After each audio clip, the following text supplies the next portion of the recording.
పార్వతీదేవి యొక్క ఈ శాపం ఇప్పటికీ మనం అందరం అనుభవిస్తున్నాం. అదేమిటో ఇప్పుడు మనం తెలుసుకుందాం. శివ పురాణం ప్రకారం పార్వతీదేవి శివుణ్ణి భర్తగా పొందడానికి ఘోర తపస్సు చేస్తుంది.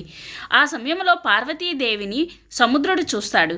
పార్వతీదేవి యొక్క అందాన్ని చూసి మోహిస్తాడు. పార్వతీదేవి తన తపస్సు నుండి బయటికి వచ్చిన తర్వాత సముద్రుడు ఆమెకు ఎదురుగా వచ్చి తనని వివాహం చేసుకోమని అడుగుతాడు.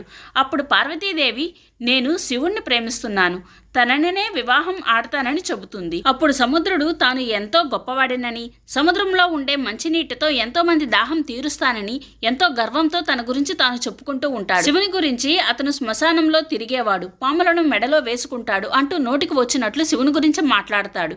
అప్పుడు పార్వతీదేవి కోపంతో సముద్రుని శపిస్తుంది. నీవు ఏ నీటిని చూసి ఈ విధంగా మాట్లాడుతున్నావో ఆ నీరు దేనికి పనికి రాకుండా పోతుంది అని శపిస్తుంది. ఆ సమయంలో సముద్రంలో ఉండే నీరు మంచిగా ఉండేవి. పార్వతీదేవి శాపంతో ఉప్పుగా మారిపోయాయి.